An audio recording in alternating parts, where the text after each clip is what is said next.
අයිබෝන් බෞද්ධ විද්‍යා විෂය නිර්දේශයේ පදාර්ථයේ ගුණ කියන පාඩම යටතේ තියෙන ප්‍රත්‍යස්ථතාවය කියන කොටස අධ්‍යයනය තමයි මේ වීඩියෝෙන් අපි ප්‍රධාන වශයෙන් කරන්නේ.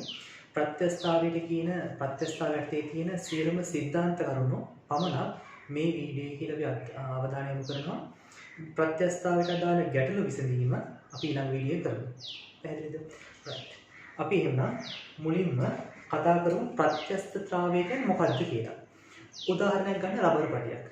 රබර් පටියක් මතට ඔයාලා බලයක් යොදලා බලය යදුවට පස්සේ රබර් පටියේ හැඩය වෙනස් වෙනවා. කියන්නේ දිග ඇදෙනවා. ඊට පස්සේ මම මේ යදපු බලය ඉවත් කළාට පස්සේ මොකද වෙන්නේ? රබර් පටිය නැවත මුල් තත්ත්වයටපත් වෙනවා. එහෙමනම් ප්‍රත්‍යස්ථතාවය කියලා කියන්නේ යම්කිසි වස්තුවක් මත බලයක් යොදලා ඒ බලය ඉවත් කළ විට නැවත මුල් තත්ත්වයටපත් වීමේ හැකියාවට තමයි අපි කියන්නේ ප්‍රත්‍යස්ථතාවය කියලා.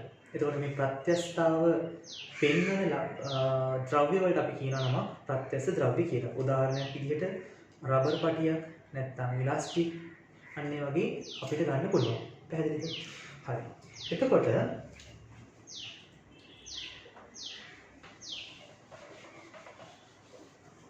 ප්‍රත්‍යස්ථතාවයත් එක්කම යෙදෙන තව පදයක් තියෙනවා. මෙන්න මේ විදිහට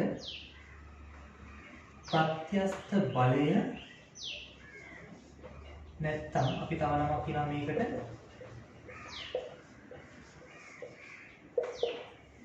ප්‍රතිපාදන බලය කියලා. මොකද්ද මේ ප්‍රත්‍යස්ථ බලය සහ නැත්තම් ප්‍රතිපාදන බලය කියන්නේ? මෙහෙමයි. මම සලකන්නම් මෙන්න මේ විදිහට අපි සලකමු රබර් පටියක් මේ විදිහට තියනවා කියලා. මේ රබර් පටිය මත බලයක් යොදන්න නැතුව තියෙනකොට තමයි එයා මේ විදිහට තියෙන්නේ. පැහැදිලිද? මම මේ රබර් පටිය මතට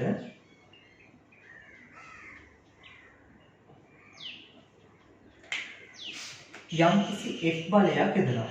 මේ විදිහට තියෙන රබර් පටිය මතට මේ විදිහට F බලයක් යොදනවා. මේ F බලයක් යෙදීම නිසා මේ රබර් පටිය මොකද වෙන්නේ? මේ විදිහට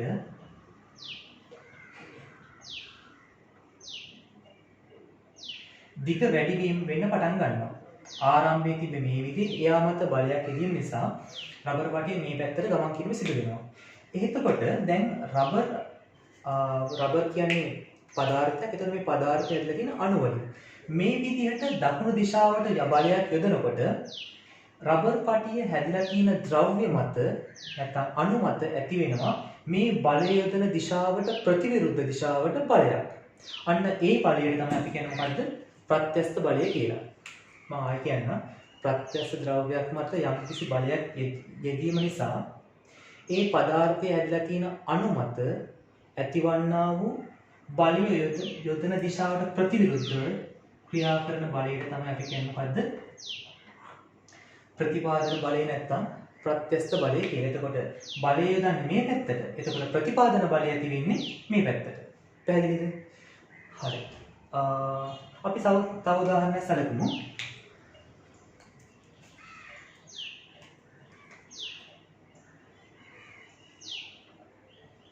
මේ විදිහට වස්තුවක් තියෙනවා. මේ වස්තුව මත මේ තියෙන ආරම්භක පිහිටුම මේ වස්තුව මතට මම මේ දිශාවට බලයක් යොදනවා. හරි. එතකොට ඒ විදිහට මේ බලයක් යෙදීම නිසා මේ වස්තුව මුල් පිහිටින් ඉඳලා සම්පීඩනයකට ලක් වෙනවා. එතකොට දැන් අපි යොදන බලය මේ පැත්තට. එහෙනම් මේ වස්තුව හදලා තියෙන අණු මගින් ඇතිවන ප්‍රතිපාදන බලය නැත්නම් ප්‍රත්‍යස්ථ බලය කොයි දිශාවටද ක්‍රියා කරන්නේ? මෙහෙට යොදනවා නම් බලය අනිවාර්යෙන් ප්‍රතිපාදන බලය ඇති වෙන්නේ කොයි දිශාවටද? ඊට ප්‍රතිවිරුද්ධ දිශාවට. පැහැදිලිද? එහෙමනම් යම්කිසි බලයක් යෙදීම නිසා ඒට විරුද්ධව හටගන්නා වූ බලයට තමයි අපි කියන්නේ මොකද්ද? ප්‍රත්‍යස්ථ නැත්නම් ප්‍රතිපාදන බලය කියලා. පැහැදිලිද? හරි.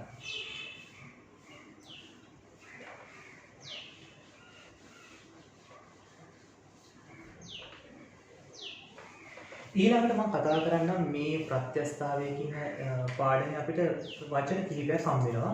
අපි දැන් ප්‍රත්‍යස්ථතාවය කියලා ඉගෙන ගත්තා. ඊට පස්සේ ප්‍රතිපාදන බලය කියලා ඉගෙන ගත්තා. ඊළඟට මම කතා කරන්නම් මෙන්න මේ වචන. මොකද්ද? ප්‍රත්‍යාබලය. මේ ප්‍රත්‍යාබලයේ සංකේතය මෙන්න මේ විදිහට තියෙනවා. හරි. මොකක්ද ප්‍රත්‍යාබලය කියලා කියන්නේ? මෙන්න මෙහෙමයි. මම සමීකරණයක් විදිහට මුලින්ම ලියන්නම්.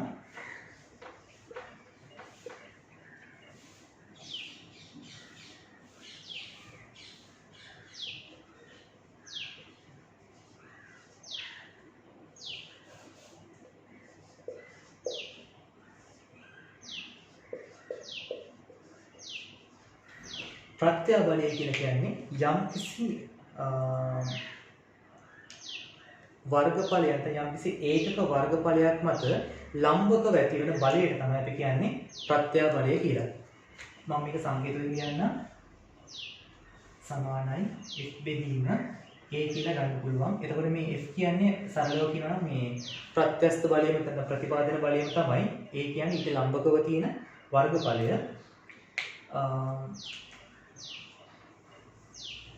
මේ තමයි ප්‍රත්‍යාබලයේ සමීකරණ ටික අපි ලියුවොත් එහෙම ඊට පස්සේ ප්‍රත්‍යාබලයේ ඒකද ගත්තොත් ඔයාලා දන්නවා බලය මනින්නේ අපි නිව්ටන් කියන එකකින් වර්ගඵලය මනින්නේ වර්ග මීටර කියන එකකින්. එහෙනම් ප්‍රත්‍යාබලයේ ඒකක තමයි වර්ග මීටරයට නිව්ටන්. නැත්තම් මේක හරියට පීඩනයේ ඒකක වගේම තමයි. පැහැදිලිද? ඊට පස්සේ මේ ප්‍රත්‍යාබලය ආකාර දෙකකට අපි අපේ විෂය නිර්දේශය තුළ කතා කරනවා. දැන් ඔයාලා දන්නා සමීකරණය මොකක්ද කියලා ප්‍රත්‍යාබලයට? ප්‍රත්‍යාබලයේ ආකාර දෙකක් තියෙනවා. එකක් තමයි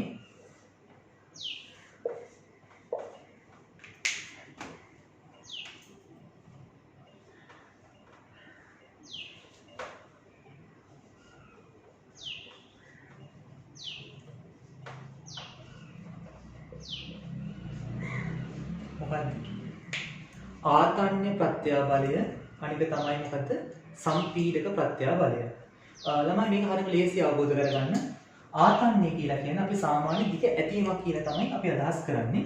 එහෙමනම් මෙන්න මේ විදිහට වස්තුවක් තියෙනවා.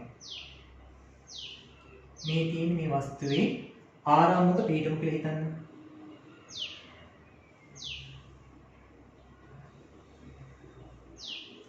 මම මේ වස්තුව මත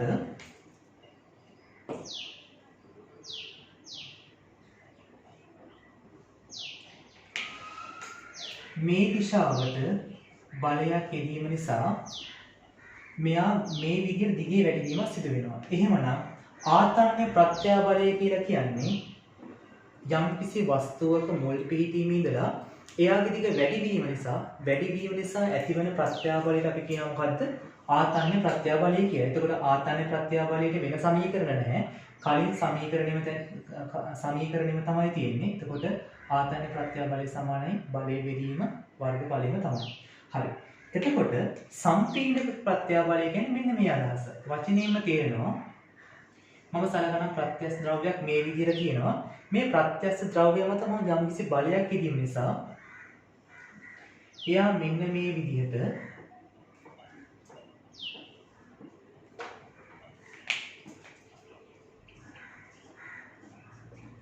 හැකිලීමකට ලක් වෙනවා. එතකොට යම්කිසි වස්තුවක් මුල් පිහිටීමේ ඉඳලා සම්පින්ඩණයකට ලක් වීම හේතුවෙන් ඒ ඇතිවන්නා වූ ප්‍රත්‍යාබලයට අපි කියනවා මොකද්ද? සම්පීඩක ප්‍රත්‍යාබලය කියලා.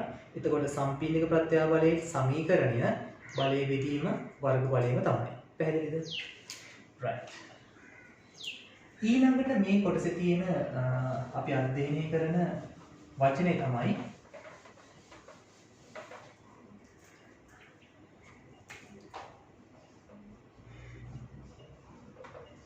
වික්‍රියාව කියලා කියන්නේ.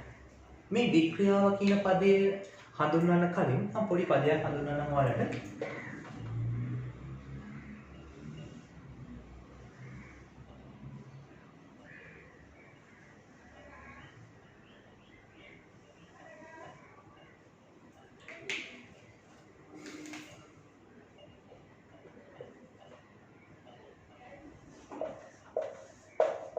හරි.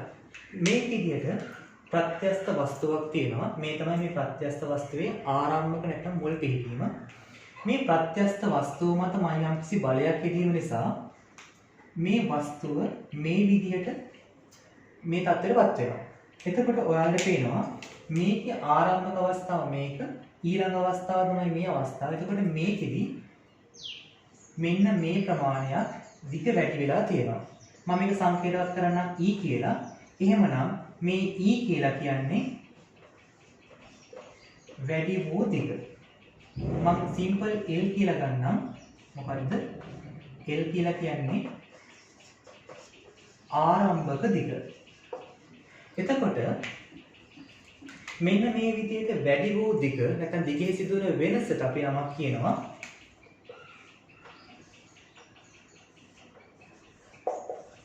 මොකද්ද? විතතිය කියලා. පැහැදිලිද? හරි. දැන් මේක වැඩි වූ දිග වෙන්න පුළුවන් නැත්නම් සමහරවිට මේක සම්පීඩනයක් වුණා නම් අඩු වූ දිග ගන්න පුළුවන්. කොහොම හරි මේ E කියලා අපි අදහස් කරන්නේ දිගේ සිදුවන වෙනස නැත්නම් විතතිය කියලා. එහෙමනම් වික්‍රියාව කියන පදයට අපි සමාන අර්ථ දැක්වීමක් ගත්තොත් එහෙම මම ඊට කලින් සමීකරණ ලියන්නම් මොකක්ද වික්‍රියාව කියන්නේ කියලා. වික්‍රියාව කියලා කියන්නේ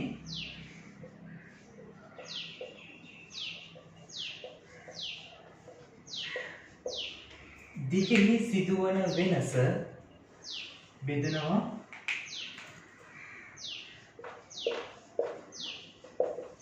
මුල් දිගින්. පැහැදිලිද? එහෙනම් වික්‍රියාවට අර්ථ දැක්වීමක් ගත්තොත් අපිට මෙහෙම කියන්න පුළුවන්. ඒකක මුල් දිගකට සිදුවන දිගෙහි වෙනස් වීම තමයි මොකද්ද? වික්‍රියාව කියන්නේ. අර්ථ දැක්වීමට වඩා ලේසි.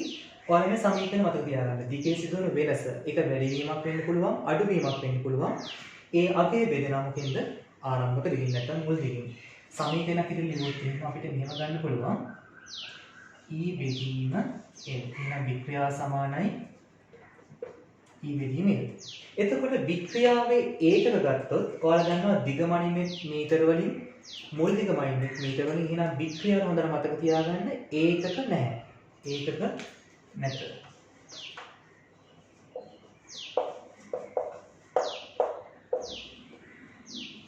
පැහැදිලිද? හරි. එහෙනම් මේ තමයි ප්‍රත්‍යස්ථාව කියන කොටසේ අපිට අත්‍යවශ්‍යයෙන්ම අවබෝධ කරගන්න තියෙන මුල්ම සිද්ධාන්ත කරුණු කිහිපය. පැහැදිලිද?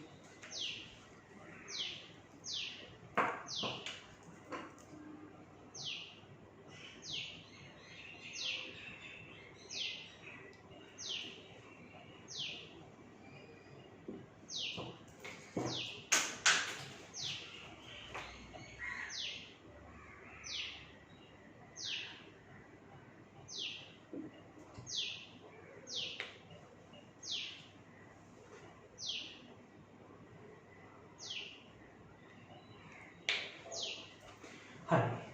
ඊට පස්සේ අපි කතා කරමු මෙන්න මේ කොටස ගැන.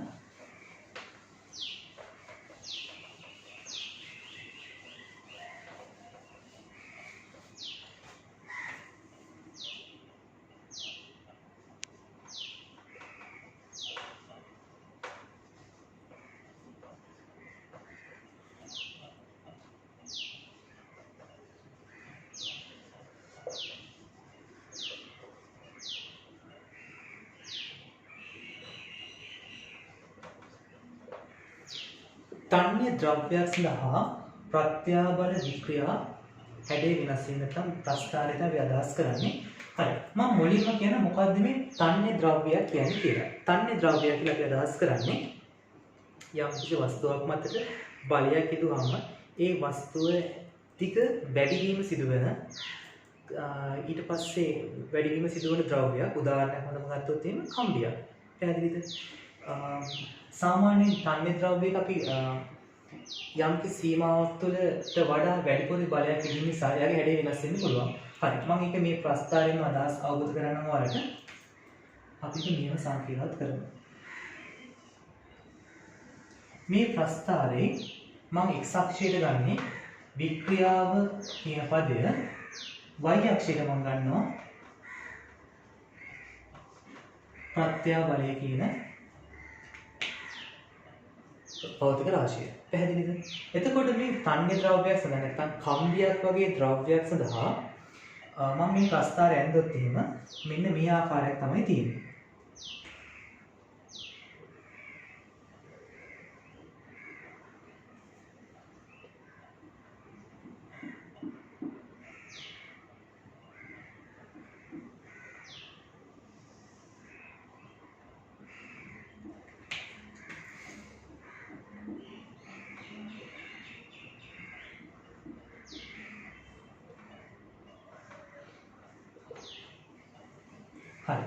මෙන්න මේ ආකාරයේ හැඩයක් තමයි අපිට තන්‍ය ද්‍රව්‍යය සඳහා වික්‍රියාව සහ ප්‍රත්‍යාබලය ලෙස ලැබෙන්නේ.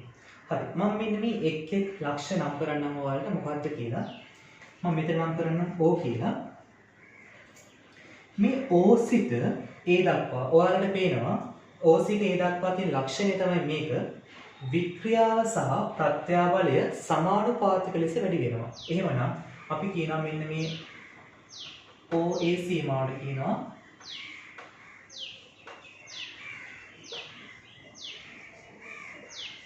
මොකද්ද?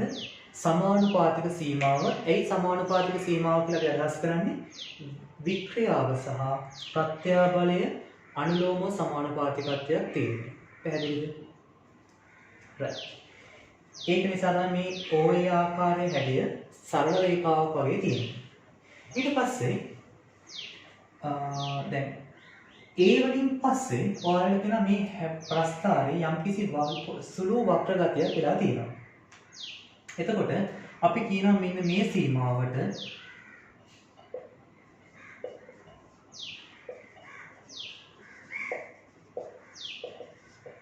මොකද්ද?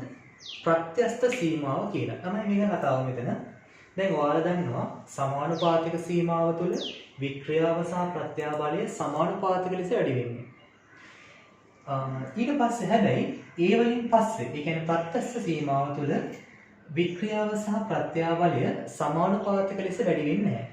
පැහැදිලිද? මොකද සුළු වක්‍ර ගතියක් තියෙනවා. හරි. හැබැයි ප්‍රත්‍යස්ත සීමාව එක ලක්ෂණයක් තියෙනවා. මොකද්ද ලක්ෂණය? දැන් ඔයා දන්නවා තන්‍ය ද්‍රව්‍යයක් අපි කම්බියක් ගත්තට පස්සේ කම්බියක් මත යම්කිසි බලයක් ඉදුවට පස්සේ ඒ බලයේ ඊටා යම් සීමාවක් තුළ බලය ඉවත් කළාට පස්සේ නැවත මුල් තත්ත්වයටපත් වෙනවා. එතකොට දැන් ඔයා සලකන්න වික්‍රියාව මේ වගේ තැනකට එනකම් ප්‍රත්‍යාබලය යොදනවා. ප්‍රත්‍යාබලය ඉවත් කළාම නැවත වස්තුව මොකද වෙන්නේ? තමන්ගේ මුල් තත්ත්වයටපත් වෙනවා. පැහැදිලිද? ඒ වගේම තමයි ඒක ප්‍රත්‍යස්ත සීමාව දක්වාත් අදාළ වෙනවා. මොකද්ද? ප්‍රත්‍යස්ත සීමාව දක්වා ප්‍රත්‍යාබලය ඇති කළාට පස්සේ වික්‍රියාව වලට වික්‍රියාව වෙනස් වෙලා තියෙන්නේ. නමුත් මේ ප්‍රත්‍යාබලය ඉවත් කළාට පස්සේ වස්තුව නැවත තමන්ගේ මුල් තත්ත්වයටපත් වෙනවා. ඒක මම සංකේතවත් කරන්න මේ විදිහට. මේ විදිහට තියෙන වස්තුව මත මම බලයක් යොදනවා. එතකොට මේ වස්තුව මේ වගේ තැනකට අපි සලකමු ගමන් කරනවා කියලා. මම මේ බලය ඉවත් කළාට පස්සේ මොකද වෙන්නේ? නැවත වස්තුව තමන්ගේ මුල් තත්ත්වයටපත් වෙනවා. එහෙමනම් ප්‍රත්‍යස්ත සීමාවේ ලක්ෂණය තමයි ප්‍රත්‍යාබලය ඉවත් කළත් වස්තුව නැවත තමන්ගේ මුල් තත්ත්වයටපත් වීම සිදු වෙනවා. පැහැදිලිද? හරි. ඊට පස්සේ මම සංකේතවත් කරන මෙන්න මේ C කියන ලක්ෂය. අපි C කියලා කියන්නේ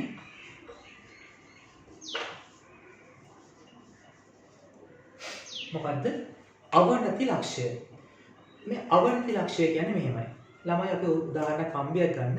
කම්බියේ දිග අපි යම්කිසි බලයක් දීම නිසා මේ කම්බියේ දිග අපිට එන්න වැඩි කරන්න පුළුවන්.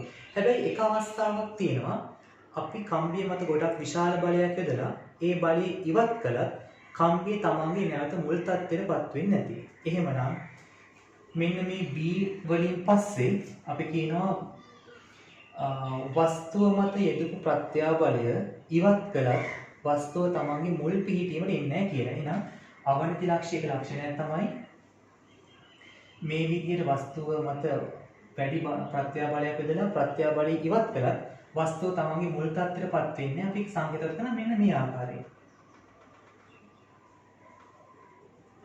ඔයාලට පේනවා මෙන්න මේ විදිහට දිගේ වෙනසක් වෙලා තියෙනවා නේද? එහෙමනම් අවනති ලක්ෂය කියලා කියන්නේ මෙන්න මේ C ලක්ෂය. හරි. අපි බලමු මේ අවනති ලක්ෂයේ මොකද්ද වෙන්නේ කියලා අණුක මට්ටමේ. මෙහෙමයි. ඔයාලා දන්නවා වස්තුවක් හැදලා තියෙන අණුක ස්තර කියලා. අණු ස්තර වලින්. මේ අණු ස්තර වලින් මම මේ විදිහට B වලින් පස්සේ මොකද වෙන්නේ? අර අණු ස්තර අතර එකිනෙක සර්පණය වෙන්න පටන් ගන්නවා. ඒ කියන්නේ එකිනෙක අතර සාපේක්ෂ චලිතයක් ඇති වෙන්න පටන් ගන්නවා. එතකොට අණු වල හැඩය අනිශ්චය මට්ටමට අණුක මට්ටමින් වෙනස් වීම නිසා ඒ ප්‍රත්‍යාබලය වෙනස් කරත් වස්තුව තමන්ගේ මුල් තත්ත්වයටපත් වෙන්නේ නැහැ. පැහැදිලිද? ඒක ලක්ෂණයක්. තව දෙයක් මම ඔයාලට කියන්නම් මේ ආවර්ති ලක්ෂ්‍යයේ බලන්න ප්‍රත්‍යස්ත සීමාවෙන් පස්සේ වික්‍රිය කුඩා ප්‍රත්‍යාබලයකට උනත් වික්‍රියාව විශාල වැඩිවීමක් වෙනව නේද? ඒ නිසා මෙන්න මේ විදිය තමයි අවනති ලක්ෂ්‍ය අපි කියන්නේ. එහෙනම් අවනති ලක්ෂ්‍යයේදී වෙන කරුණු ටික තමයි අණු අතර සාපේක්ෂ චලිතයක් සිදු වෙනවා. ඒ වගේ තමයි ප්‍රත්‍යාබලය ඉවත් කළාට පස්සේ වස්තුව තමන්ගේ මුල් පිහිටීමටපත් වෙන්නේ නැහැ. දෙවෙනි කරුණ තුන්වෙනි කරුණ තමයි ඉතා කුඩා ප්‍රත්‍යාබල විචලනයකට වුණත් විශාල වික්‍රියාවේ වැඩිවීමක් සිදු වෙනවා. මේ ලක්ෂණ ටික තමයි අපිට ආවර්ති ලක්ෂ්‍යයට ගන්න පුළුවන් වෙන්නේ. ඊට පස්සේ D කියලා කියන්නේ ළමයි මොකද්ද? උපරිම ප්‍රත්‍යාබලයක් ඇතිවන ලක්ෂ්‍යය. එහෙනම් උපරිම ප්‍රත්‍යාබලයක් ඇති වෙන්නේ මෙන්න මේ D කියන ලක්ෂ්‍යය. ඊට පස්සේ මම E කියන ලක්ෂ්‍යය නම් කරන්නම්. අපි E කියලා කියන ළමයි මොකද්ද? ભેදක ලක්ෂ්‍යයට. ඒ කියන්නේ මේ තන්‍ය ද්‍රව්‍ය නැත්නම් මේ කම්බිය මේ වගේ තැනකට ටික වැඩි වීම නිසා මේ ලක්ෂ්‍යෙ මොකද වෙන්නේ? කැඩීමකට ලක් වෙනවා. එහෙනම් මේ තමයි තන්‍ය ද්‍රව්‍යයක් නැත්නම් උදාහරණයක් කම්බියක් සඳහා ප්‍රත්‍යාබල වික්‍රියා ප්‍රස්ථාරය.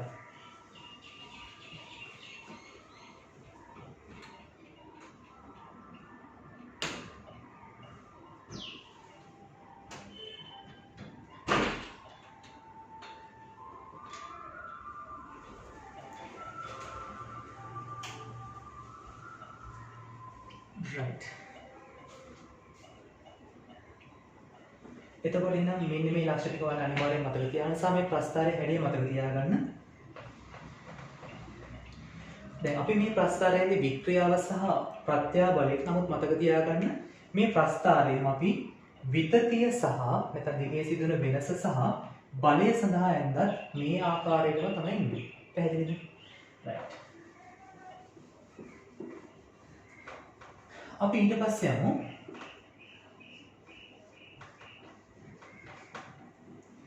බංගුර ද්‍රව්‍යය සඳහා ප්‍රත්‍යාබලය සහ වික්‍රියා විචලන වෙන ආකාරය. මොකද්ද බංගුර ද්‍රව්‍යය කියන්නේ?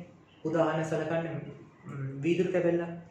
ඔයාලා වීදුරු කැබල්ලක් මත යම්කිසි බලයක් යොදනවා. නමුත් ඔයාලට වැඩි වෙලාවක් ඒ වීදුරු නමන්න පුළුවන්ද? බැහැ. ඒ කියන්නේ ඉක්මනින්ම වීදුරුව මොකද වෙන්නේ? කැඩෙන්න බලනවා. ඒ නිසා ඉතා කුඩා දිගේ සිදුවන වැඩිවීමක් හේතු වෙනුනත් ඒ බංගුර ද්‍රව්‍යයක් කියන්නේ කැඩීම ලක් වෙන්න හැකියාව වැඩි. පැහැදිලිද? එහෙනම් උදාහරණ තමයි මොකද්ද? ප්ලාස්ටික්, මැටි, වීදුරු වගේ දේවල් තමයි බංගුර ද්‍රව්‍යවලට උදාහරණ. හරි. එතකොට මම මේ ප්‍රස්ථාරය අඳින්න යන්නේ බංගුර ද්‍රව්‍යයක් සඳහා වික්‍රියාව සහ ප්‍රත්‍යාබලය කියන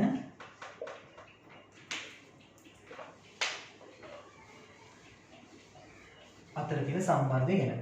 පැහැදිලිද? මේ ප්‍රස්ථාරය හරියම ලේසි. මෙන්න මේ ආකාරයේ හැඩයක් තමයි අපිට ලැබෙන්නේ. තේරුණාද?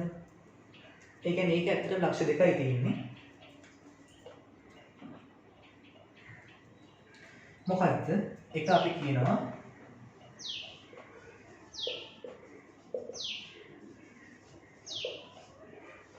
OA කියලා කියන්නේ සමානුපාතික සීමාව. දැන් ඔයාලා දන්නා මොකක්ද සමානුපාතික සීමාව කියලා කියන්නේ? වික්‍රියාව සහ ප්‍රත්‍යාබලය අනුලෝමව සමානුපාතික විදිහට විචලනය වෙනවා. පැහැදිලිද? ඊට පස්සේ මේ D කියන ලක්ෂණය මොකද වෙන්නේ? මේ වස්තුව එතනින් යන්නේ නැහැ. ඒ කියන්නේ අපි D හඳුන්වනවා මොකද්ද? ભેදක ලක්ෂය කියලා. ඒ කියන්නේ මේ ભેදක ලක්ෂය තමයි මේ වස්තුව කැඩීමට පටන් ගන්න. නැත්නම් කැඩීම. තේරුණාද? හරි. එහෙමනම් ආතන්‍ය ද්‍රව්‍යය සඳහා සහ බංගුර ද්‍රව්‍යය සඳහා ප්‍රත්‍යාබලය සහ වික්‍රියා විචලන වන ආකාරය ප්‍රස්ථාරයේ හොඳ අවබෝධයක් ඔයාලට තියෙන්න ඕනේ. ඒ වගේ තමයි මම කලින් කිව්වා වගේ වික්‍රියාව වෙනුවට x අක්ෂයේ විතතිය සහ ප්‍රත්‍යාබලය වෙනුවට බලය කියන භෞතික රාශිය ඇඳලා මේ ප්‍රස්ථාරය ඇඳත් මේ ආකාරයම තමයි එන්නේ. ඒතකොට මේ දෙක අතර ප්‍රස්ථාරයේ වෙනසක් වෙන්නේ නැහැ. මේ අක්ෂ දෙක තමයි වෙනස් වීම ලක් වෙන්නේ. පැහැදිලිද? හරි. අපි ඊට පස්සේ කතා කරමු මෙන්න මේ මාතෘකාව පිළිබඳ.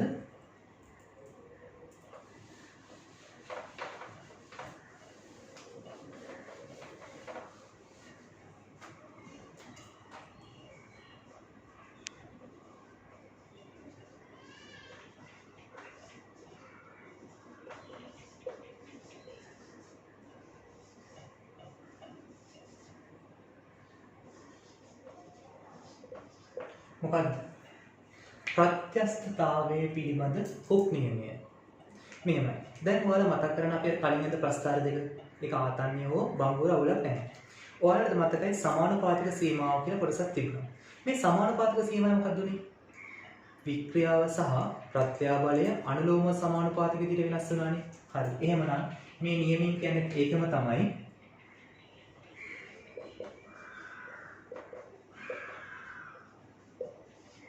සමානුපාතික සීමාව තුළ ප්‍රත්‍යාබලය වික්‍රියාවට අනුලෝමව සමානුපාතික වේ. මේක තමයි මේ ප්‍රත්‍යස්ථතාව පිළිබඳ හුක් නියමයෙන් අපි අදහස් කරන්නේ. හුක් නියමය කියලා ඔයාලත් යාන්ත්‍ර විද්‍යාවේ තවත් නියමයේ සමීකරණ ඉගෙනගෙන තියෙනවා. මම කීතා චුට්ටකින් පැහැදිලි කරන්න මොකක්ද මේ සමීකරණය කියලා. හරි. දැන් ළමයි මොකද්ද ප්‍රත්‍යාබලය කියලා කියන්නේ? බලය බෙදීම වර්ග බලය. මම මේව රූපයක් ගන්නම්.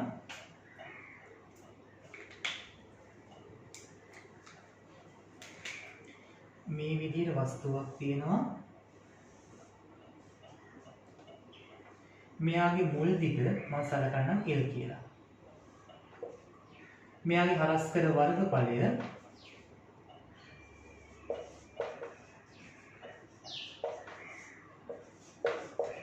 අපි සලකමු A කියලා. හරස්කඩ වර්ගඵලය A. මේ වස්තුව මත මේ වගේ F කියන බලයක් යෙදීම නිසා මෙයාව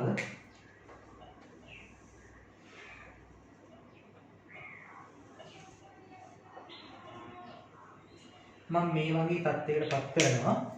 එතකොට මේ වස්තුව මත බලය යෙදීම නිසා එයාගේ දිගේ සිදුවන වෙනස මම සලකන්නම් E කියලා. පැහැදිලිද? හරි. එහෙමනම් වික්‍රියාව කියලා කියන්නේ මොකද්ද? දිගෙහි සිදුවන වෙනස බෙදීම ආරම්භක දිගේ කියන්නේ E බෙදීම L කියලා අපිට ගන්න පුළුවන්. එහෙමනම් මෙන්න මේක තමයි මොකද්ද? ප්‍රත්‍යස්ථතාව පිළිබඳ හුක් නියමයෙන් අදහස් කරන්නේ. හැබැයි ඔයාලා දන්නවා සමානුපාතික ලකුණු වෙනුවට අපිට පුළුවන් නියතයක් සමග සමාන ලකුණු දාන්න. එහෙමනම් මට මෙන්න මේ විදිහට ගන්න පුළුවන් මේ සමීකරණයේ f බෙදීම a සමානයි නියතය මම සංකේතවත් කරනවා y කියලා. y බෙදීම l කියලා ගන්න පුළුවන්. එහෙනම් මෙන්න මේක තමයි ප්‍රධාන වශයෙන් අපිට මේ පාඩමේ ලැබෙන පළමු සමීකරණය. මෙතනදී මොකද්ද y කියලා කියන්නේ? y කියලා අපි අදහස් කරන්නේ මේ අදාළ ද්‍රව්‍ය සඳහා යම් මාපාංකය. y කියලා කියන්නේ මොකද්ද? යම් මාපාංකය. එහෙනම් මේක තමයි මේ සමීකරණය. ප්‍රත්‍යාබලය සමානයි යම් මාපාංකයේ වතාවක් වික්‍රියාව. ඒක වචනේ ලියුවොත් ඒ විදිහ නැත්තම් අපිට සංකේතයෙන් දාන්න පුළුවන් මෙන්න මේ විදිහට. පැහැදිලිද? එහෙනම් මෙන්න මේ සමීකරණ අනිවාර්යයෙන් මතක තියාගන්න. මේක තමයි හුක් නියමයෙන් අපි ඉදිරියට කරන්නේ. පැහැදිලිද? හරි. හැබැයි මම පොඩි නියම විස්තර වෙනස් කිරීමක් කරන්නම්.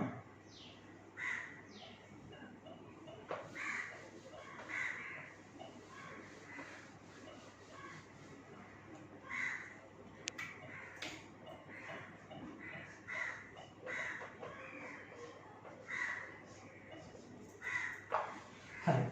මේ සමීකරණය මම මේ විදිහට ලියලා මම මේකේ මෙන්න මේ පද ටික පොඩ්ඩක් මෙන්න මේ විදිහට සකස් කර ගන්නවා. මේව ගන්න. ඔයාලා දන්නවා වස්තුවක හරස්කඩ වර්ගඵලය යම් මාපාංකය සහ ආරම්භක දිග කියන මේ පද තුන වෙනුවට අපි දාන්න පුළුවන් මෙන්න මේ විදිහට k කියලා සංකේතයක්. එහෙමනම් අපිට සමීකරණ ලැබෙනවා මෙන්න මේ විදිහට. මොකද්ද? f සමානයි ke කියලා. හරි. ළමයි මෙන්න මේක තමයි ඔයාලා යාන්ත්‍ර විද්‍යාවේදී හුක් නියමය කියලා අපි ඉගෙන ගන්න. මොකද f කියන්නේ ප්‍රතිපාදන බලය නැත්නම් බලය, e කියන්නේ දිගේ සිදුවන වෙනස, k කියන්නේ මොකද්ද? අපි ඊට පස්සේ ඉගෙන ගන්නවා බල නියතය නැත්නම් දුනු නියතය කියලා. පැහැදිලිද? හරි. එතකොට ඇත්තටම දුනු නියතය කියන්නේ මෙන්න මේ කරුණු තුන මගින් තමයි මේ දුනු නියතය අපි සංකේතවත් කරේ. එහෙමනම් ඔයාලට කිව්වොත් දුනු නියතය රඳා පවතින සාධක මේ K කියන කරුණ රඳා පවතින සාධක ගත්තොත් මොනවද සාධක තුනකින් දැන් ඔයාලට පේනවා. මොකද්ද? එක අදාළ වස්තුවේ හරස්කර වර්ගඵලය, දෙවෙනි එක ඒ වස්තුවේ ආරම්භක දිග සහ යම්මාපාංකය කියලා කියන්නේ වස්තුවක් සඳහා පොදු ද්‍රව්‍ය මේ පොදු ගති ලක්ෂණයක්. එහෙනම් යම්මාපාංකය කියන එක අපි මෙහෙම සංකේතවත් කරමු. අදාළ ද්‍රව්‍ය මත කියලා සංගතට ගන්න පුළුවන්. එහෙනම් දුරු නියතේ රඳා පවතින සාධක තමයි පරස්පර වර්ගඵලය, ආරම්භක දිග සහ ඒ අදාළ ද්‍රව්‍ය කියන කරුණු තුන මත තමයි දුරු නියතේ රඳා පවතින්නේ. පැහැදිලිද? හරි. එහෙමනම් අපිට ප්‍රත්‍යස්ථාවය කියන පාඩමේදී ලැබෙන සමීකරණය තමයි නියම කියලා අපි ඉගෙන ගන්න මේක. ඒ වෙනුවට අපිට ඒ වගේම ඒ සමීකරණ විකරණය කරලා මේ විදිහට ලේසි අවස්ථාවක් පහසු ආකාරයකට උනත් අපි ලෝක ඉදිරිපත් කරන්න පුළුවන්.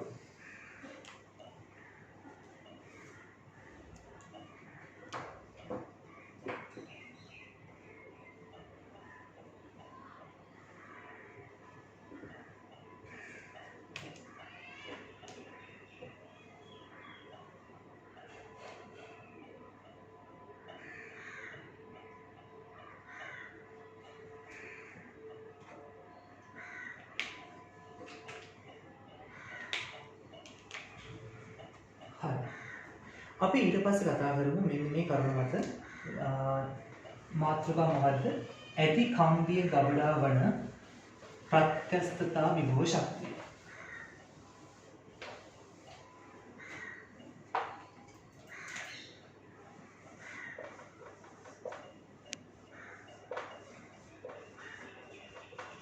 ඇති කම්බියක ගබඩා වන ප්‍රත්‍යස්ථතා විභව ශක්තිය නැත්නම් අපිට මේක සංකේතවත් කරන්න මෙන්න මේ විදිහට නම් කරන්නත් පුළුවන් වික්‍රියා ශක්තිය කියලා. හරි. මම මේක මේ විදිහට රූප සරණිය පැහැදිලි කරන්නම්. වස්තුවක් තියෙනවා. මේ වස්තුවේ ආරම්භක දිග තමයි මේ තියෙන්නේ. මේ වස්තුව මත යම්කිසි F බලයක් එදීම නිසා අපි සැලකමු මෙයා මේ විදිහට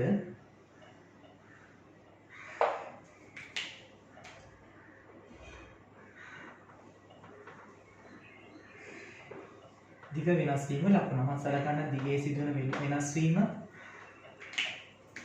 E කියලා වස්තුවේ ආරම්භක දිග L කියලා ගන්න. ඒ වගේම තමයි හරස්කඩ වර්ගඵලය අපි සලකමු A කියලා. පැහැදිලිද? හරි.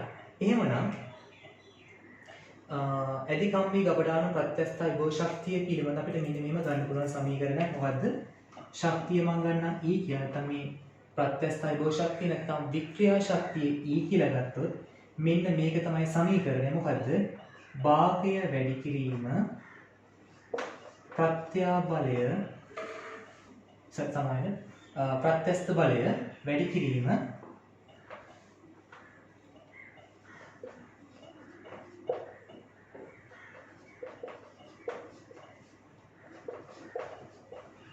දිගෙහි සිදුවන වෙනස තමයි මොකද්ද? වික්‍රියා ශක්තිය කියලා කියන එක මම සංකේත ශ්‍රේණියවත් මෙහෙම ලියන්න. E සමානයි භාගයයි යොදු බලය F දිගෙහි සිදුවන වෙනස තමයි මොකද්ද? E. එහෙමනම් මෙන්න මේක තමයි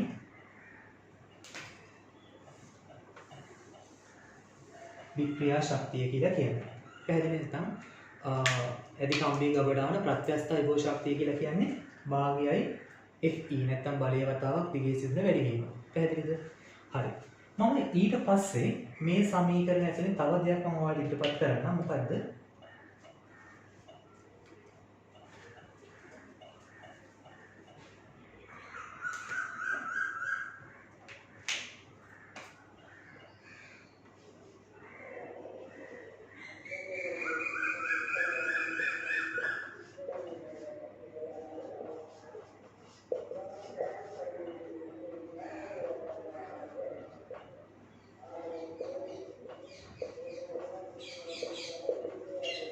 හරි. ළමයි මෙහෙමයි. මේ තියෙන්නේ යම්කිසි පරිමාවක් ගත්තොත් යම්කිසි පරිමාවක් මත ගබඩා වන ප්‍රත්‍යස්ත විභව ශක්තිය තමයි මේ සමීකරණය ඉදිරිපත් කරන්නේ. එතකොට අපි දැන් කතා කරන්න යන්නේ මොකද්ද? ඒකක පරිමාවක ගබඩා වන ප්‍රත්‍යස්ත විභව ශක්තිය. ඒ කියන්නේ දැන් ඔයාලා දන්නා මේ කම්බිය ගත්තොත් මේ කම්බියේ පරිමාව කීයද? පරිමාව කියලා කියන්නේ හරස්කර වර්ගඵලයේ වතාවක් දිග. එහෙනම් පරිමාව කියලා කියන්නේ ඒ වතාවක් L. පැහැදිලිද? එහෙමනම් AL කියන පරිමාවක ගබඩා වන විභව ශක්තිය තමයි මේ සමීකරණයෙන් ලැබෙන්නේ. නැත්නම් ඕනම පරිමාවක ගබඩා වන විභව ශක්තිය තමයි භාගයෙන් FE කියන සමීකරණයෙන් ලැබෙන්නේ. එහෙමනම් අපිට ඒකක පරිමාවක විභව ශක්තිය ඕන නම් මොකද්ද අපි සමීකරණය වෙන්න ඕනේ? විභව ශක්තිය ප්‍රත්‍යස්ත විභව ශක්තිය බෙදනාකාරයෙන්ද පරිමාවය. මොකද ඒකක පරිමාව කියලා කියන්නේ අන්‍ය කතාවක්. පැහැදිලිද? හරි. මම මේ කොටස පොඩ්ඩක් මකන්නම්. right. එහෙමනම් දැන් ඔයාලා දන්නවා විභව ශක්තිය යම්කිසි පරිමාවක ගබඩා වන විභව ශක්තිය කියලා කියන්නේ භාගයයි FE. ඒකක පරිමාවක ගබඩා වන විභව ශක්තිය හොයන්න නැත්නම් වික්‍රියා ශක්තිය හොයන්න මේ ගත්ත අගේ අපි බෙදන්න ඕනේ කාගෙන්ද? පරිමාවෙන්. පරිමාව අපි සලකමු AL කියලා. පැහැදිලිද? එහෙමනම් ඔයාලා දන්නවා මේක මට ලියන්න පුළුවන් මේ සමීකරණය මම මේ විදිහට ලියා ගන්න පොඩ්ඩක් සුළු කරන්න පහසු වෙන්න. AL කියලා. පැහැදිලිද? හරි. මොකද්ද F බෙදීම A කියලා කියන්නේ අපි? F බෙදීම A කියන්නේ නැත්නම් බලය බෙදීම වර්ගඵලය කියන්නේ ප්‍රත්‍යා බලය. ඊට පස්සේ E බෙදීම L. E බෙදීම L කියන්නේ මොකද? නැත්නම් දිගේ සිදුන වෙනස බෙදීම ආරම්භක දිග. මොකද්ද? වික්‍රියාව. එහෙමනම් ඔන්න තාම අපිට වැදගත් දෙයක් වෙනවා. මොකද්ද? යම්කිසි තන්ත්‍රයක් නැත්නම් ඕනම වස්තුවක ප්‍රත්‍යස්ත විභව ශක්තිය කියලා කියන්නේ භාගයයි FE. ඒ කියන්නේ භාගයේ වතාවක් වියතුපු බලය වැඩි කිරීම දිගේ සිදුන වැඩි කිරීම. දැන් දිගේ සිදුන වෙනස. ඒකක පරිමාවක ගබඩාන ප්‍රත්‍යස්ත විභව ශක්තිය කියලා කියන්නේ භාගය වැඩි කිරීම ප්‍රත්‍යා බලය වැඩි කිරීම වික්‍රියාව. එහෙනම් මෙන්න මේ පද දෙක නැත්නම් මේ අදහස් කරන දෙක එකිනෙකට වෙනස් කොටස් දෙකක්. ඒ දෙක පැහැදිලිව ඔයාලා ඔළුවේ තියාගන්න මේ සමීකරණ දෙක. තේරුණාද? හරි. ඊට පස්සේ මම තව එක කරුණක් කියන්නම් ඔයාලට.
ළමයි මේක හොඳට අහගන්න. මොකද්ද?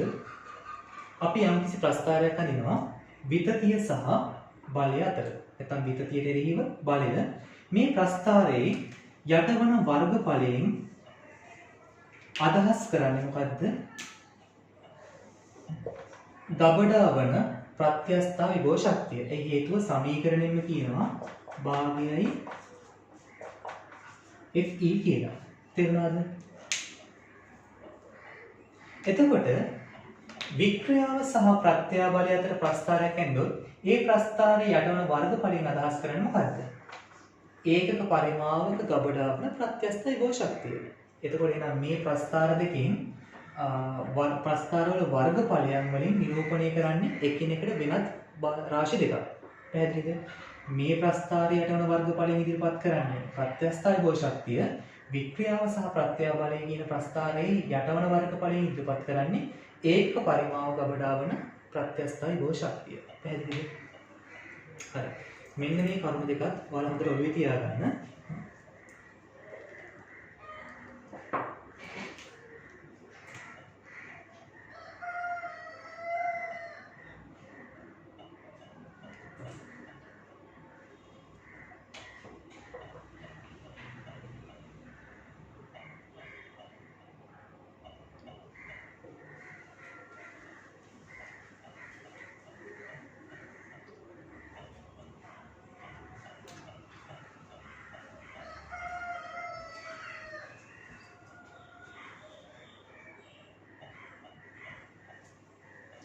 හරි. මම ඊට පස්සේ මෙන්න මේ කරුණ පිළිබඳව ඔයාලට අදහස් කතා කරමු. මම මෙහෙම මාතෘකාවක් ලියන්නම්.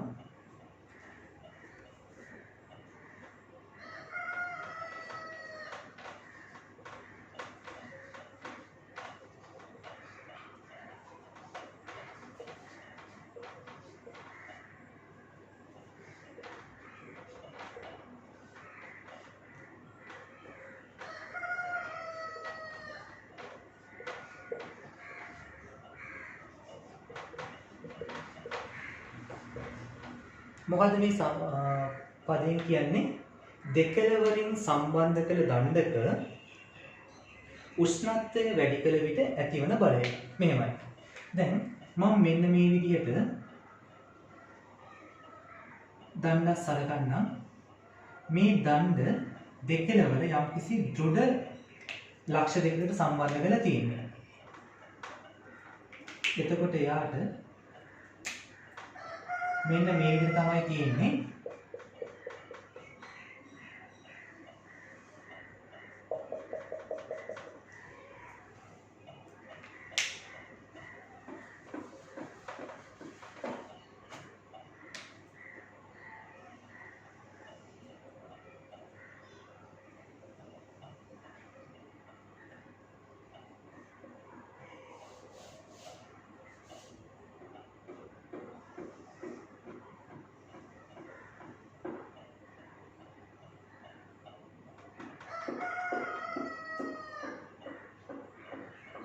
හරි. මෙහෙම සලකන්න. අපි සලකමු මේ තියෙන්නේ දිග L වන දණ්ඩක් දෙකලවරින් යම්කිසි බිත්තියකට නැත්නම් දෘඩ මායිම් දෙකකට සම්බන්ධ කරලා තියෙන්නේ. මම මේ විදිහට තියෙන මේ අපි හිතමු මේක ලෝහ දණ්ඩක් කියලා. මේ ලෝහ දණ්ඩ රත් කිරීම සිදු කරනවා. මේ විදිහට ලෝහ දණ්ඩක් රත් කිරීම නිසා ඔයාලා දන්නවා වස්තුවක් උෂ්ණත්වය වැඩි කරන විට ප්‍රසාරණය වීම ලක් වෙනවා. ඒ වගේම තමයි මෙන්න මේ දණ්ඩත් මොකද වෙන්නේ? ප්‍රසාරණය වීමට ලක් වෙනවා. නමුත් මේ දෙකලවරින් සම්බන්ධ කරලා තියෙන නැත්නම් දෙකලවරින් එයාට නිදහසේ ප්‍රසාරණය වෙන්න බෑ. ඒ නිසා මොකද වෙන්නේ? මේ දෙකලවර නැත්නම් මේ බිත්තිය මගින් මේ දණ්ඩ මත බල ඇති කරනවා. පැහැදිලිද? අන්න ඒ බලය සඳහා ප්‍රකාශනයක් තමයි අපි මේ කොටසෙන් ගන්න යන්නේ. මෙන්න මේ විදිහට උෂ්ණත්වය වැඩි කිරීම නිසා දණ්ඩක් මත ඇතිවන බලය තමයි නැත්නම් බලය සඳහා ප්‍රකාශනයක් තමයි අපි මේ කොටසෙන් ගන්න යන්නේ. මේක මම කරන්න කලින් ඔයාලට මතක ඇති තාපයේ පාඩමේ නැත්නම් තාප ප්‍රසාරණය කියන කොටසේ අපි මෙහෙම දෙයක් ඉගෙන ගන්නවා. මොකද්ද? ඔයාලා සලකන්නේ මෙන්න මේ විදිහට තන්තුවක් මේ යම්කිසි වස්තුවක් තියෙනවා. මේ වස්තුවේ ආරම්භක දිග මම සලකන්නම් L කියලා. මේ වස්තුව මම උෂ්ණත්වය තීට ප්‍රමාණයකින් වැඩි කරනවා. උෂ්ණත්වය තීට ප්‍රමාණයකින් වැඩි කරනවා කියලා සලකන්න. එතකොට මේ වස්තුව මෙන්න මේ විදිහට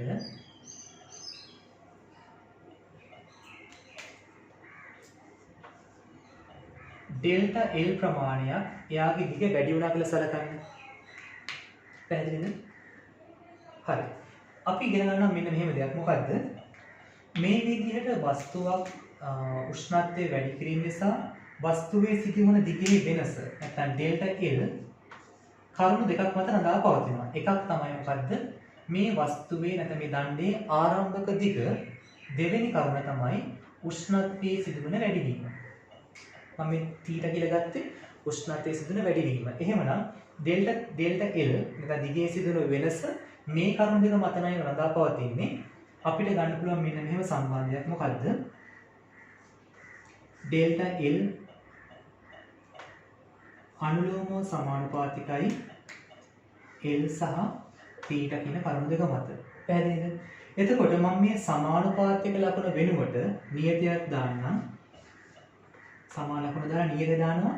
මේ නියතයත් අපි සංකේතවත් කරනවා ඇල්ෆා කියලා. හරි. මෙන්න මේ ඇල්ෆා කියලා කියන්නේ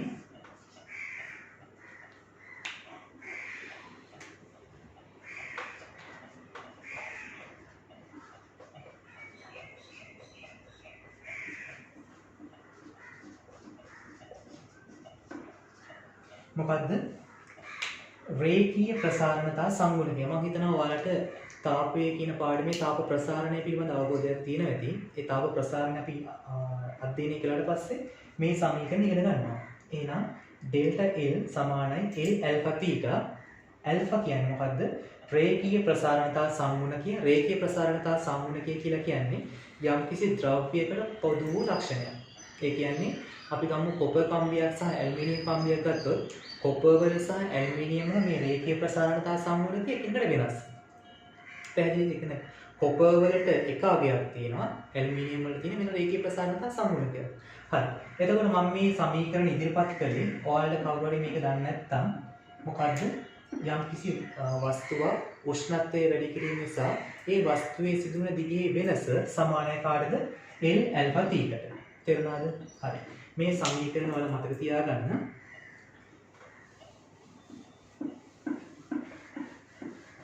මම මේ සමීකරණ මම පොඩ්ඩක් මෙතන සඳහන් කරන්නම්. පොඩ්ඩක් අපිට ඉස්සරහට ඕන වෙනවා. ඩෙල්ටා L කියන්නේ L ඇල්ෆා θ. හරි. ඔක පොඩ්ඩක් මතක තියාගන්න. හරි තමයි. මම ආයෙ අපි මේ අපේ මාතෘකාවට එන්න. මොකද මේ මාතෘකාව දෙකලවලින් සම්බන්ධ කළ දණ්ඩක උෂ්ණත්වය වැඩි කළ විට ඇතිවන බලය. මම ආයෙ විස්තර කරන්න මේක මේ විදිහට වස්තුවක් තියෙනවා නැත්නම් මේ දණ්ඩක් තියෙන ලෝහ දණ්ඩක් තියෙනවා. මේ ලෝහ දණ්ඩ දෙකලවලින් දෘඩ ලක්ෂ දෙකකට සම්බන්ධ කරලා තියෙනවා. පැහැදිලිද? එතකොට මම මේ දණ්ඩේ උෂ්ණත්වය වැඩි කරද්දී මොකද වෙන්නේ? මේ දණ්ඩ ප්‍රසාරණය වෙන්න බලනවා. නමුත් මේ දෙකලවලින් එයාව දෘඩව සම්බන්ධ කරලා තියෙන්නේ. ඒ නිසා මෙයාට තමන්ට අවශ්‍ය විදිහට නිදහසේ ප්‍රසාරණය වෙන්න බෑ. එතකොට මේ දණ්ඩ හදන්නේ බිත්තිය තල්ලු කරන්න. නැත්නම් මේ දෘඩ සීමාව අර පැත්තට තල්ලු කරන්න හදන්නේ. එතකොට නිව්ටන්ගේ තුන්වන නියමයට අනුව මොකද වෙන්නේ? මේ බිත්තිය මගින් දණ්ඩ මත ඇති කරනවා බලය. ඒක මේ පැත්තෙන් මේ දිශාවට සහ මේ කෙළවරින් මේ දිශාවට ඇති වෙන්නේ. එතකොට මෙන්න මේ F කියන බලය ගැන තමයි අපි F සඳහා ප්‍රකාශනයක් තමයි අපි හොයන්න යන්නේ. පැහැදිලිද? මේ F සඳහා ප්‍රකාශනයක් හොයද්දී අපි මෙහෙම උපකල්පනයක් කරනවා. මොකද්ද? ඔයාලා සලකන්න මේ විදිහට මේ තියෙන මේ දණ්ඩ නිදහසේ ප්‍රසාරණය වෙන්න පුළුවන් වුණා කියලා. එහෙමනම් මම මෙහෙම සලකන්නම්.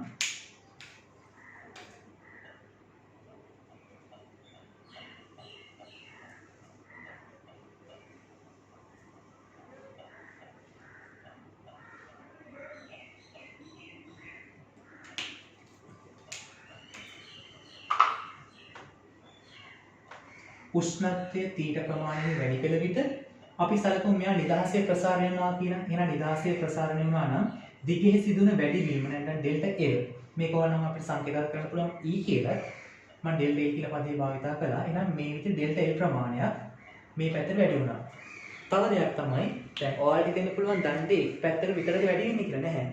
මේ දණ්ඩ දෙදිශාවටම ප්‍රසාරණය ලක් වෙනවා. ඒත් මම පහසුව සඳහා මම එක පැත්තකට විතරක් සිදුවන ප්‍රසාරණ විතරක් සැලකුවා. හැබැයි ඒකෙන් අදහස් කරන්නේ මේ සම්පූර්ණ දණ්ඩම ඩෙල්ටා L ප්‍රමාණයක් දිග වැඩි වෙනවා කියලා. පැහැදිලිද? හරි. එහෙමනම් දැන් මේ තියෙන්නේ දණ්ඩ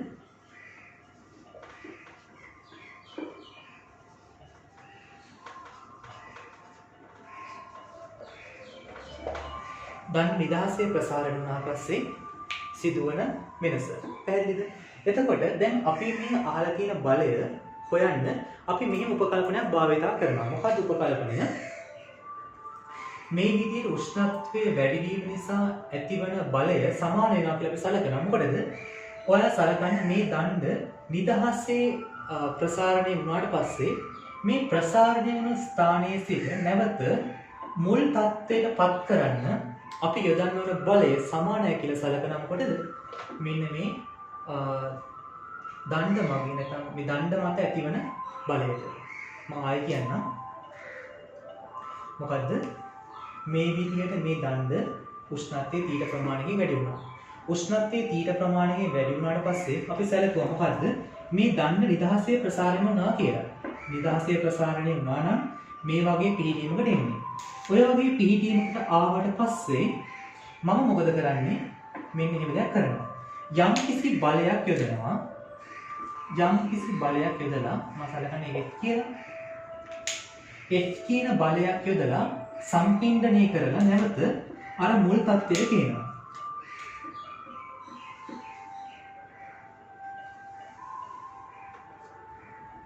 පැහැදිලිද? F කියන බලයක් යොදලා නැවත මුල් තත්ත්වයට ගේනවා. එතකොට මේක අපි සංකේතී උපකල්පනය කරනවා. මොකද්ද? මෙන්න මේ යොදන්න ඕනේ බලය නැත්නම් යා මුල් තත්ත්වයට ගේන්න අපි යොදන්න ඕන බලය සමානයි කියලා සලකනවා. මොකද්ද? මේ දණ්ඩ මත බිත්තියෙන් ඇති කරන බලයට. තේරුණාද? එහෙනම් මේක F සමානයි කාටද? මේ කියලා ගන්න පුළුවන්. පැහැදිලිද? හරි. අපි දැන් දන්නවා මේ F සඳහා අපිට මේ අගය සඳහා අපිට කෙලින්ම අගයක් ගන්න බැරි වුණාට මේ F සඳහා අපිට ප්‍රකාශනයක් ගන්න පුළුවන්. කොහොමද? ඔයාලා දන්නවා හුක් නියමයට අනුව F බෙදීම A සමානයි y බෙදීම E ඩෙල්ටා L කියලා ගන්නවා. පැහැදිලිද? හරි. දැන් මට කියන්න දැන් ඔයාලා කල්පනා කරන්න ඇති කරන්න ඕන බලය F කියලා මම සලකන්නම්. මේ දණ්ඩේ හරස්කර වර්ගඵලය මම සලකන්නම් A කියලා සමානයි මේ දණ්ඩේ යම් මාපාංකය y කියලා ගන්නම්. හරි. එතකොට දැන් මේ දණ්ඩ නිදහසේ ප්‍රසාරණය වුණාට පස්සේ මේ වගේ තැනකට එන්නේ. මේ තැන ඉඳලා මේ තැන දක්වා පත් කරනකොට දණ්ඩේ දිගේ සිදුන වෙනස කීයද? Delta L. පැහැදිලිද? හරි. ඊට පස්සේ දණ්ඩේ ආරම්භක දිග මෙතන L කියන්නේ දණ්ඩේ ආරම්භක දිගනේ. ළමයි හොඳට මතක තියාගන්න අපි සලකන්නේ මේ අවස්ථාවේ ඉඳලා මේ අවස්ථාවටපත් වුණා කියලා. ඒකනේ අපි දැන් මේ F1 භාවිතා කරන උපකල්පනය. එතකොට හොඳට මතක තියාගන්න මේ අවස්ථාව තමයි අපි සලකන්නේ. එතකොට මේක ආරම්භක අවස්ථාව කියලා. එහෙමනම් මේ ආරම්භක අවස්ථාවේදී දිග තමයි කවුද? L නෙවෙයි L ධන ඩෙල්ටා L කියලා ගන්න පුළුවන්. එහෙනම් මෙන්න මේක මේ සමීකරණය විසඳලා අපිට පුළුවන් මේ සඳහා ප්‍රකාශනයක් ගන්න. පැහැදිලිද? මම ආයෙ කියන්නම් ඔයාලට මොකද්ද? මෙහෙමයි. මේ විදිහට ලෝහ දණ්ඩක් දෙකලවරින් සම්බන්ධ කරලා තිබ්බට පස්සේ උෂ්ණත්වය වැඩි කරනවා. උෂ්ණත්වය වැඩි කරනකොට මෙයා දෙකලවරින් ප්‍රසාරණය වෙන්න බලනවා. නමුත් මේ තියෙන පිහිටීම නිසා දෙකලවරින් ප්‍රසාරණය වෙන්න බෑ. දෙකලවරින් ප්‍රසාරණය වෙන්න බැරි නිසා ඒ ප්‍රසාරණය නවත්තලා තියෙන්නේ කොහොමද? බිත්තිය මගින් දණ්ඩ මත ඇති කරන බලයක්. මේ බලය සඳහා තමයි අපි ප්‍රකාශනය ගන්න ඕනේ. හරිද? ඒ ප්‍රකාශනය ගන්න අපි මෙහෙම පොඩි සිද්ධියක් උපකල්පනය කරනවා. මොකද්ද කරන්නේ? අපි සලකනවා මේ දණ්ඩ නිදහසේ ප්‍රසාරණය වුණා කියලා. එතකොට නම් මේ ඩෙල්ටා L ප්‍රමාණය වැඩි වුණා.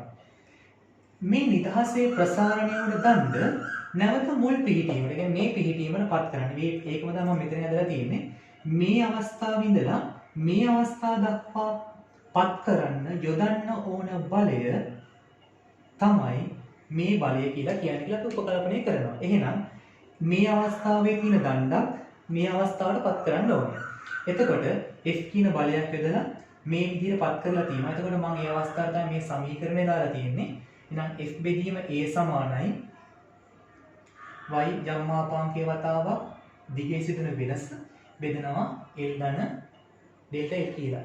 දැන් ඔයාලට තේරෙනවා ඇති ඇයි මම මෙතන L ධන ඩෙල්ටා L කියලා ගත්තේ කියලා. ඒ මොකද්ද?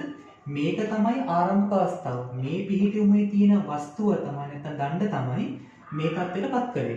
පැහැදිලිද? හරි. එහෙමනම් ඔය ගත්ත ප්‍රකාශය අපි මේ විදිහට සුළු කරලා ගමු.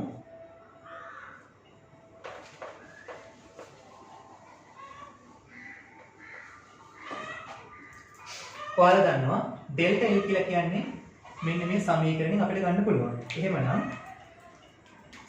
f බෙදීම a සමානයි y L alpha theta සමානයි L ධන L alpha theta කියලා ගන්න පුළුවන්. පැහැදිලිද? right. හැබැයි අපි මෙන්න මේ දෙයක් සලකනවා.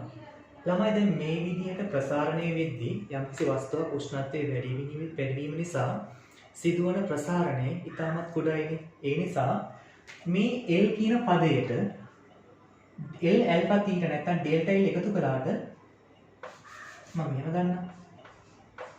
L වලට delta L කියන පදේ එකතු කළාට මම සලකනවා මේ දෙක ඉතාමත් එකතු නිසා වෙන බලපෑම ඉතා කුඩායි කියලා. උදාහරණයක් විදිහට ගත්තොත් 10000ට එකක් එකතු කරාට පස්සේ 10001යි අපිට ඒක ආසන්න වශයෙන් සලකන්න පුළුවන් නේද? ආයේ 10000යි කියලාම. අන්න ඒ වගේ දෙයක් තමයි මෙතන කරන්නේ. මොකද්ද? L වලට delta L එකතු කරනවා. එතකොට අපිට සලකන්න පුළුවන් මොකද්ද? මෙන්න මේ පදය ආසන්න වශයෙන් L වලට සමානයි කියලා. පැහැදිලිද? එහෙමනම්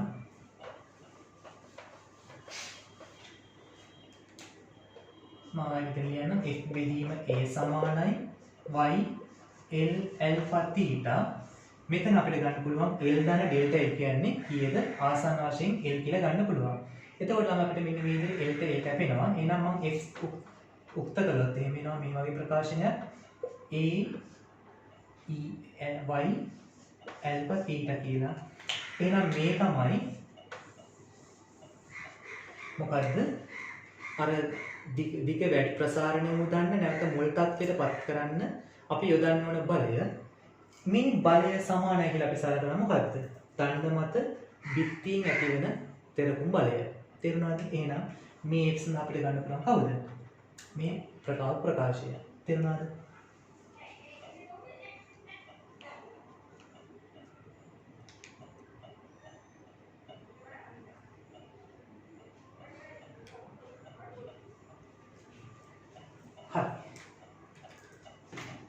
මෙන්න මේ විදිහට තමයි අපිට ප්‍රත්‍යස්ථතාවය කියන පාඩමේ විෂය කරුණු නැත්නම් සිද්ධාන්ත කරුණු ටික ඉදිරිපත් වෙන්නේ. මම මේ වීඩියෝයේ ප්‍රධාන වශයෙන් ඔයාලට කතා කරන්න ඕනේ මේ ප්‍රත්‍යස්ථතාව කියන පාඩමේ තීර කරුණු ටික විතරයි. ඊළඟ වීඩියෝ එකකින් මේ ප්‍රත්‍යස්ථතාව කියන කොටසට දාලා ගැටළු සාකච්ඡා කිරීම සිදු කරනවා. ඔයාලට මොකක් හරි මේ පාඩම පිළිබඳ ප්‍රශ්නයක් නැත්නම් මොකක් හරි තේරුම් නැති දැනක් තියෙනවා නම් පහලින් කමෙන්ට් එකක් දාන්න. අපි එහෙනම් ඊළඟ වීඩියෝ එකේ හම්බ වෙමු. බයි බයි.